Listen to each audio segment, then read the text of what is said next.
The mountain air was so cold it felt like breathing glass. High in the Swiss Alps, a rescue team moved slowly through the fresh powder toward a remote, luxury cabin. Inside, they expected to find a wealthy CEO who had simply lost power during the blizzard.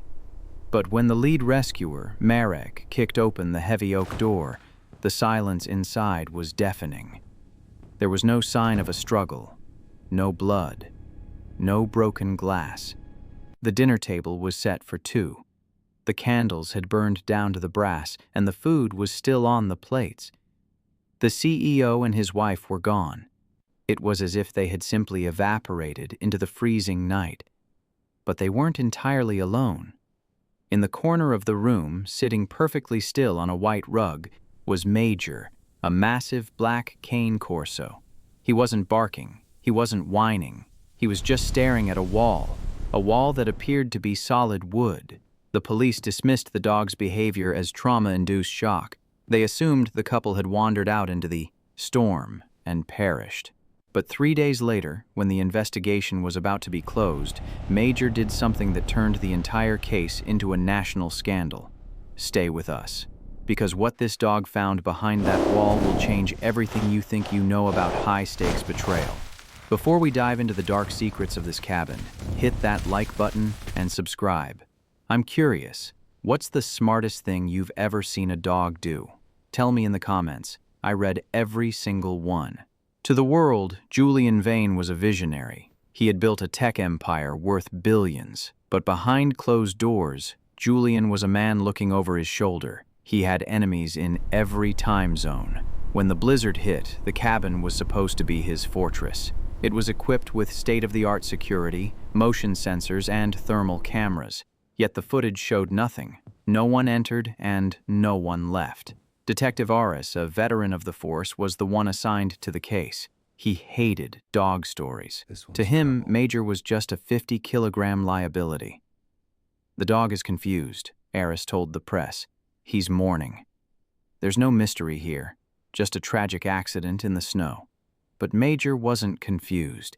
He was a trained protection dog, a breed known for its territorial instincts.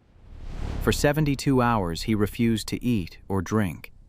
He stayed in that exact spot, his eyes locked on the wooden paneling near the fireplace. On the fourth morning, the insurance adjusters arrived to inventory the cabin. One of them, a young man named Leo, dropped his heavy metal flashlight near the fireplace. The clatter echoed through the room. In an instant, Major's demeanor changed. He didn't growl. He let out a sharp, rhythmic huffing sound, the sound a dog makes when it catches a living scent in an enclosed space. Major began to claw at the floorboards, not the wall, but the floor under the wall. Detective Aris tried to pull him away, but Major stood his ground, letting out a low, vibrating growl that made the veteran detective freeze. "Something is under there," Leo whispered. Aris scoffed. "It's a cabin built on solid rock. There's nothing but granite under those boards." But the dog's intensity was undeniable. Major wasn't just scratching.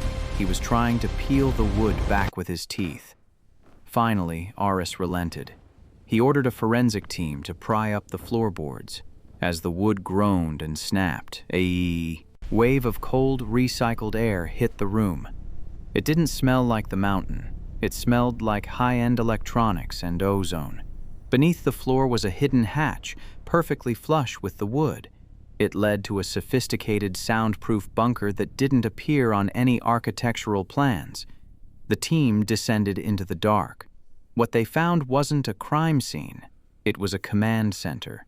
Monitors were still flickering, showing a ghost feed of the cabin. The cameras everyone thought were recording the storm had been looped. The couple wasn't there, but there was a single, used coffee cup on the desk, and next to it, a set of keys belonging to the one person who was supposed to be searching for them. Major, who had followed the team down, suddenly lunged. He didn't attack a person. He lunged at a ventilation duct near the ceiling. He began barking with a ferocity that shook the small room. Detective Aris pulled his weapon, thinking a kidnapper was hiding in the vents. But as he followed the dog's gaze, he realized Major wasn't looking at the vent. He was looking at the reflection in the glass of a darkened monitor. In the reflection, Eris saw his own partner, Officer Thorne, standing at the top of the hatch. Thorne wasn't looking down with curiosity. He was holding a remote detonator. The dog was always the problem, Thorne said, his voice cold and devoid of emotion. It turned out that Julian Vane hadn't been kidnapped. He and his wife had been murdered weeks prior, their bodies hidden far from the cabin. Thorne, who had been on Vane's private security payroll for years, had staged the disappearance to buy time to drain the CEO's offshore accounts. He had used the blizzard as the perfect cover, looping the security footage and hiding in the bunker to manage the digital transfers.